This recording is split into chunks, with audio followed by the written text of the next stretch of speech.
Um líder com visão, eu acredito que é aquele que está olhando além do que acontece no dia a dia, aquilo que vai estar para acontecer no futuro. Ter a sua visão, está sensível ao problema da sua comunidade, das pessoas, daquilo que o cercam. A importância é porque ele amplia, né, o trabalho de Cristo, né, dirigindo as pessoas para um trabalho de acordo com a vontade de Cristo. Tem que ter a capacidade de ver o que está por vir, de enxergar, né, ver é redundante, de enxergar o que está por vir. Ele tem que ser capaz de enxergar além dos seus liderados, ele tem que ter uma visão mais ampla, por isso ele tem que ser um visionário. Se não for visionário, então vai acabar fazendo as mesmas coisas, trabalhando muito e não chegando a algum lugar. E então também pode começar pequeno, sempre vendo uma coisa pequena, não reconhecendo que Deus quer alcançar o mundo inteiro. A sexta qualidade de um líder altamente eficaz é que ele é um líder visionário, é um homem, uma mulher que tem visão.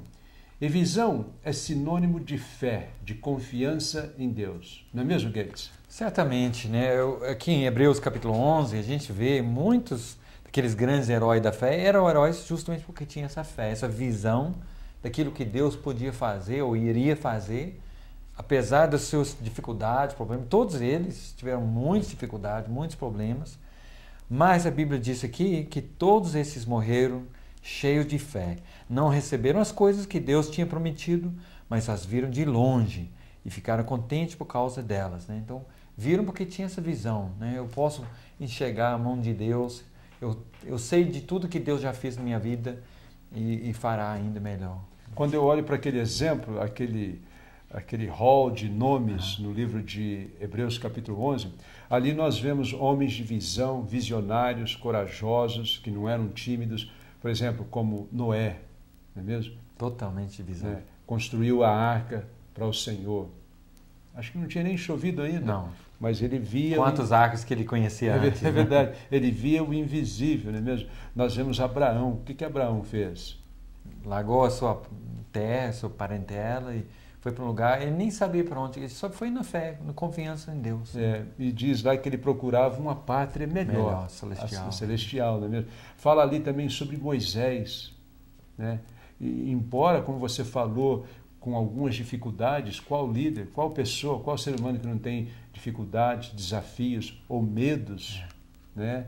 Dependendo da circunstância, ele inclusive disse para o Senhor, não, eu não estou preparado, ele retrucou, não, eu não quero ir, não sou eloquente o suficiente. Ele falou, não, vai lá que eu capacito aqueles que Deus preparou Moisés, ele talvez não tinha tanta visão no início do seu ministério, né? Mas depois de encontrar o Senhor ali na sarça ardente, não é mesmo? Começou a mudar. Compelido, não é mesmo?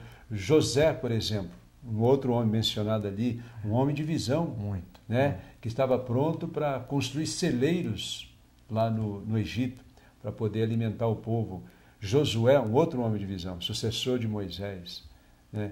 Que atravessou o rio Jordão para poder levar o povo, já sabendo como seria lá. Deus já tinha revelado para ele. Inclusive, 40 anos atrás, ele tinha sido um espia, né, que foi e conheceu a terra. Então, ele tinha o retrato. Nessa época, ele mostrava muita visão, né? Ele, não, nós podemos. E fé. Apesar que os outros falaram, não, nós não podemos. Nós somos que nem gafanhotos. Sabe, você acha que talvez um dos problemas de muitos líderes é que eles se veem como gafanhotos e ficam acomodados e tímidos? Com certeza. E quem tem visão dá muito problema também, né? Porque os outros, não, nós não podemos. É verdade. Amedrontam, talvez, né? Amedrontam outros que são tímidos. A diferença entre o tímido e o visionário, veja só, o tímido vê somente os problemas. E o visionário, ele vê a solução, mesmo com certeza. Na mesma situação, na mesma circunstância. Eu penso em Salomão, um homem de visão, construiu o templo, não é mesmo? Neemias, ele chorou quando Ananias trouxe para ele ali no livro de Neemias, capítulo 1, a notícia da situação do povo em Jerusalém.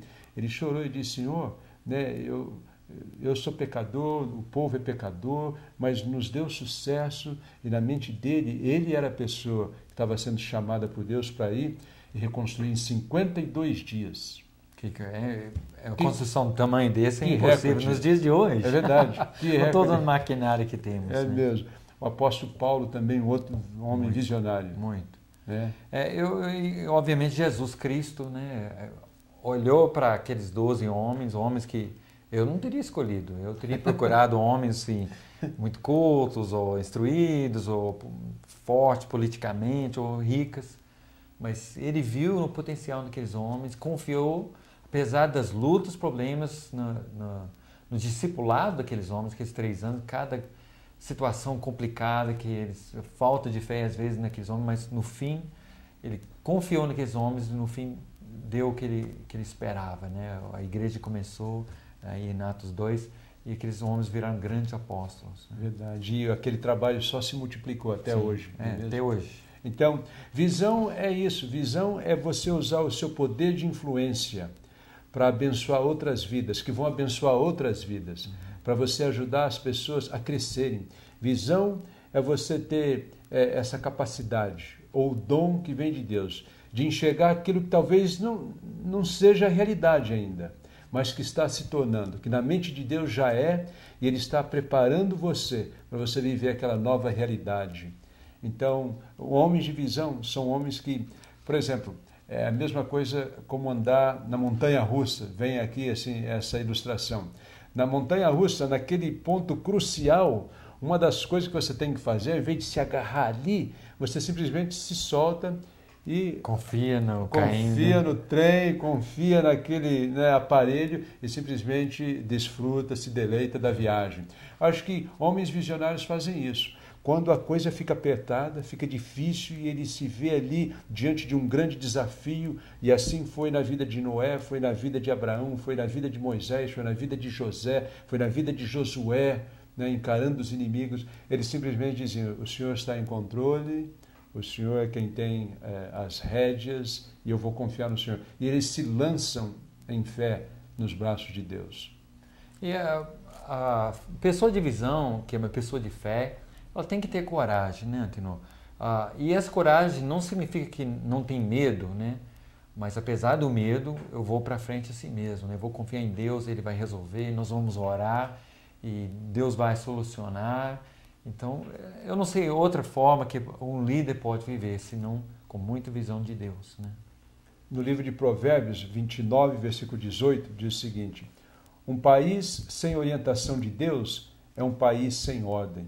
Então, um povo sem essa orientação de Deus, sem a visão de Deus, sem enxergar as coisas como Deus enxerga, sem confiar nesse Deus, é um povo que está em caos, é um povo que vai com certeza perecer. Isso é verdade quando falta visão no seu lar, quando falta visão na igreja, na escola ou num país. Quando as pessoas estão ali somente para se sentirem bem, para massagear os seus egos, ao invés de estarem ali para usar aquele poder de influência para abençoar, para servir e ajudar outros a crescerem. Então, também eu diria que algumas pessoas têm que adquirir essa visão, né? A gente não necessariamente nasce com isso, né? É através de convivência com a palavra, a intimidade com Deus. Mas, infelizmente, alguns líderes, através de tempo, vão perdendo a visão. Sim. Né? Eles não, por causa dos problemas, são muitos mesmo, né? Dificuldade, investiu, esforçou, sacrificou, e pouco a pouco a visão vai diminuindo, né? Então, a mensagem é: você tem que voltar para os princípios elementares e você tem que colocar a sua confiança em Deus. Talvez o problema foi que você confiou muito em homens, você confiava muito em você, na sua capacidade, né? Talvez por causa do seu carisma, uma personalidade agradável, consegue articular bem as ideias, os pensamentos, tem uma boa presença, uma boa aparência. E quando isso começa a cair por terra, porque veja só, vai ter sempre alguém mais inteligente, mais esperto, com melhor aparência, mais sábio, mais articulado, mais rico, mais bonito, mais tudo do que você. Não é mesmo? Certo. Então, assim, quando você começa a confiar nessas coisas e elas começam a cair por água abaixo, então é hora de, acho que, ao invés de perder a motivação e entrar num estado letárgico de acomodação, é hora de voltar para o Senhor.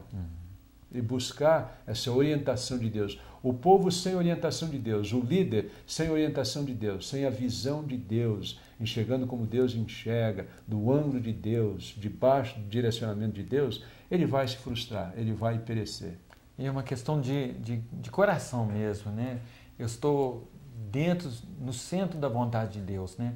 Meu desejo é agradar e glorificar a Deus. Eu vejo o próprio Davi, por exemplo, né? Ele ficou tão revoltado de ver aquele filisteu lá insultando os exércitos do Senhor Deus, e ele não aguentou, né? Por causa do coração dele, ele agiu, né? Teve essa visão, não, eu posso, né? Deus já me ajudou no passado, ele vai me ajudar agora. Uhum.